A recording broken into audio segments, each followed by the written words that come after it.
What is happening, Fourth and Inches podcast listeners? You got Stevie P going over the waiver wire for week 5. So it's a pretty straight up waiver wire this week. We actually have some running backs to talk about, which is always exciting because running back is always a position that we have trouble filling.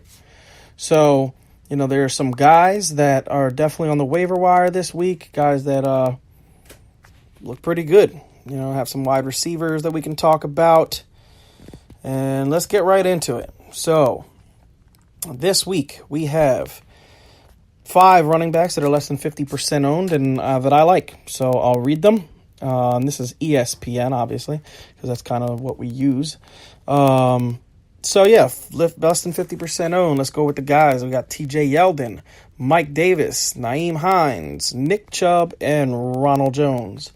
So, for these 5 guys, the one guy I'm not really going to get into too much is Nick Chubb. If you have Carlos Hyde, then Nick Chubb is super relevant for you. If you do not have Carlos Hyde, then not even a guy I'm worried about at all, because out of the 113 rushing yards he had and 2 touchdowns, he had 3 carries to get that. Not involved, not probably going to be involved unless Carlos Hyde gets hurt. If Carlos Hyde gets hurt, then, he's definitely somebody that I want to roster. But until that happens, I'm not worried about it. So, with the other guys, TJ Yeldon had 100 yards and 2 touchdowns this past week. We really don't know when Leonard Fournette is coming back. The coach basically said there that it is a situation that he felt something again in that hamstring. And, this is a team that has Super Bowl aspirations. They are not going to rush their superstar running back, which sucks for fantasy. But in the same breath, if you, leave Leonard Fournette out for a couple of weeks, let him, get fully healthy and bring him back, he could be a monster for you going down the stretch. It just sucks that you're not able to use him right now. I completely understand. I don't have Carlos. I keep saying Carlos Hyde. I don't have Leonard Fournette on any teams. I was not able to draft him this year, and I'm so far kind of happy about that. But in the same breath, I know he's a very talented guy and just a little bit injury prone. I said that to you guys in the preseason. I mentioned that I traded him in my keeper league, and that's kind of why. In that league, you only get to keep the guys for 3 years from the day you drafted him. So if you drafted him this year, the next 2 years you get to keep him. That year you drafted him and 2 more years. So with that being said, not a guy I have this year, but a really good running back. And TJ Yeldon played very well this week. So, if you don't already have him on your team and he's available on your waiver wire, somebody I'm easily spending 25% of my budget on to get on my team. Mike Davis is less than 1% owned. Nobody thought Mike Davis was going to be the running back when we all found out that Carson was down, but he was, and he played well. He's definitely a guy that you want to add if you have Chris Carson. If you don't have Chris Carson, I would still add him because the way he looked, I don't know if I definitely think Carson is the guy. I don't think there's any question about that. But Mike Davis will get some shares, it looks like, in the game plans. And if that's the case, if Carson goes down again, who, has proven himself to be a little injury prone. He was hurt basically all last year. I think he played like the first 5 games, and then he was out. And now he has a hip injury. But definitely a guy that I'm interested in, want to get him on my lineup. Easily spending 15, 17% on him. If people outbid me, I'm not going to be too sad about it. If I have Chris Carson, I would go up to as high as 20%. And if somebody outbids you, they deserve him. But, it is what it is. That's what I'm willing to spend. Nyheim Hines, 14.5%. Nyheim Hines was super involved this weekend. He's been pretty involved all year so far. I haven't seen a game where he has not been involved at all. He's been involved in every game. Usage seems to be going up. They can't run the ball. Marlon Mack is not healthy. I do not think after watching this game tape, it was one of the games I watched because I was super interested to see how, this team looked. And I really paid close attention to Wilkins. And I'll tell you what, I'm super unimpressed with the way this kid runs. He's more of a plotter than, a guy that I think is a threat to take carries away from Marlon Mack or, just be a huge part of this offense. He's a big dude. Maybe get some goal line work, but even with that, I don't know how really involved this kid is. So for me, a guy that I am, not worried about. Wilkins, I know is more than 50% owned, but at this point, I see him being dropped a whole lot this week after we seen how this kid played. He just didn't look good. Marlon Mack, if you have him, I would hold on to him because I think they're resting him because they plan on him being the guy, but I can't be 100% sure on that. But Nyheim Hines is definitely going to get some play.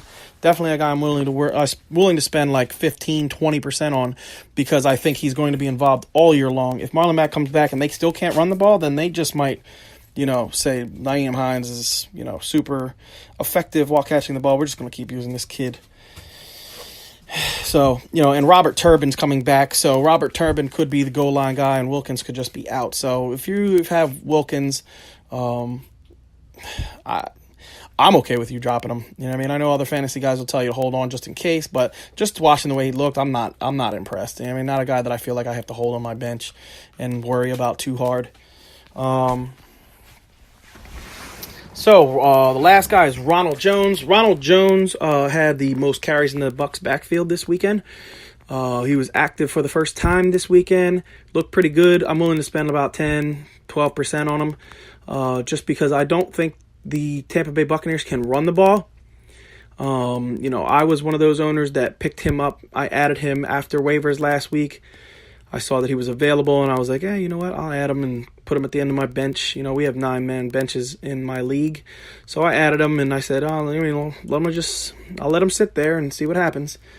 And, he became the highest carry, back in that backfield. So let's see what happens with him. I'm willing to spend 10-12% on him. And, he's on a bye week this week, so you might be able to get him for less than that. But just to be safe to get him, I would spend like 10%. See what happens. All right, let's go with the wide receivers. We have Geronimo Allison at 41%, Ryan Grant at 11%, Kiki QD, however the hell he wants to pronounce it, 0.4%. Tyler Gabriel at 6.1%. I see that going way up. Dede Westbrook at 12.6%. I see that going way up. Tywon Taylor, 3.8%. I see that going way up. So, all of these guys are viable. Kiki QD is probably the least viable, just because he saw a lot of his catches and targets after Will Fuller went down. I want to say he had like 4 catches before he went down. Then after that, he was targeted 15 times and caught 11 balls. So, if Will Fuller is out this next game, definitely a guy that if you need a wide receiver to pick up. Geronimo Allison, I don't understand how he's not at least 75% owned, 80% owned. He has been good this year. There's nothing about his game that makes me not want him on my team. So, I think he's a deep threat. He can catch, intermediate, throws. Just a guy that I think Aaron Rodgers has trust in, and I like him on my team. So, for wide receiver, definitely like him. Ryan Grant seems to be trusted by Andrew Luck, and that's always a good thing. So Ryan Grant is definitely a guy that I want on my team. I believe his worst game was a 2 for 30 yards in a PPR. That's 5 points. Other than that, he's been pretty consistent. He's been pretty consistent with about 5 catches, plus. And week 1 I believe he had 8 for 60, and then week 2 was the bad week, 2 for 30. And then after that, he had, I believe it was like 3 for 30, but a touchdown. So, that saved his day. He was still 13 points.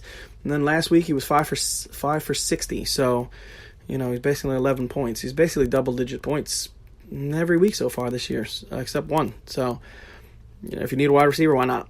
Tyler Gabriel blew up. I did play him in a couple of my FanDuel lineups, which worked out for me.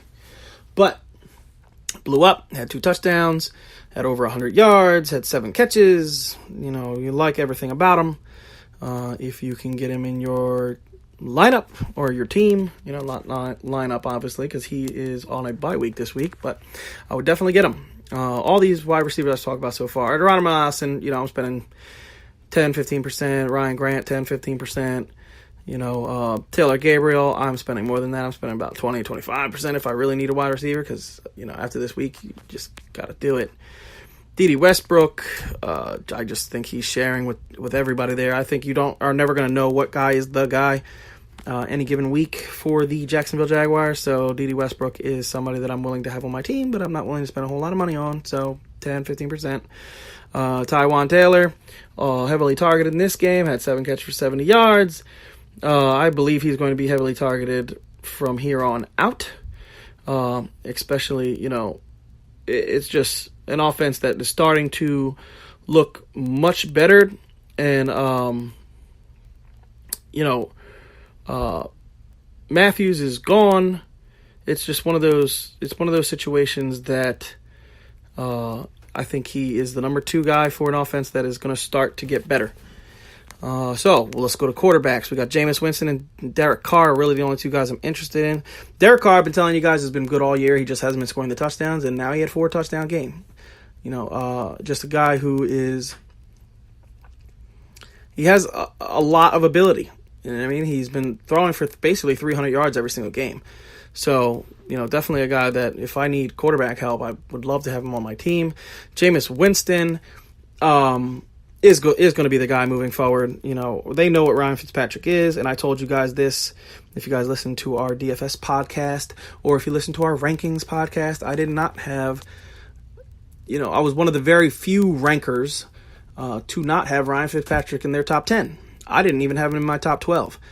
I told you that I like Jared Goff over Ryan Fitzpatrick, and I was super right about that one. But, just not a guy that I thought was going to be able to keep the job, because I know Ryan Fitzpatrick. So, looks like he lost his job. Jameis Winston has it on a high-powered offense with a lot of weapons.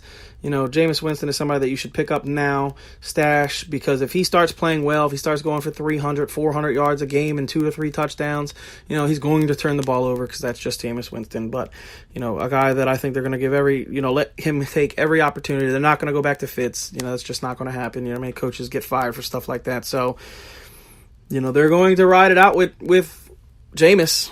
And he could either be a top 5 fantasy quarterback, or he could be a top 20 fantasy quarterback. It's just a huge variance in his game. But I'm willing to put him on my bench and hope for the best.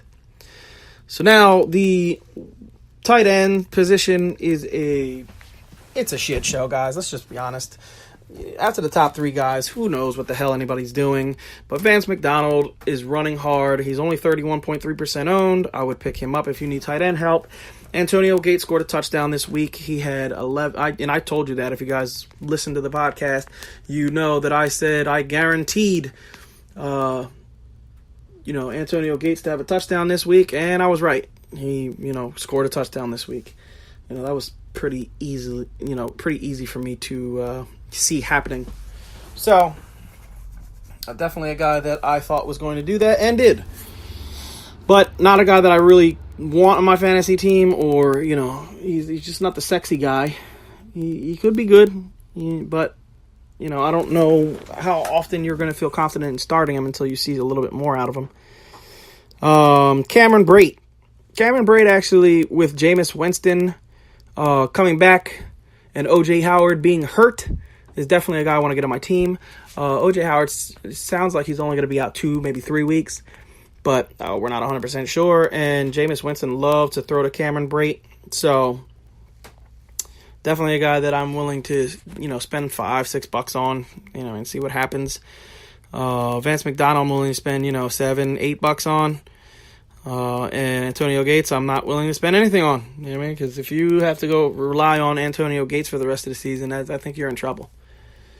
So with that being said, guys, that is the podcast for today.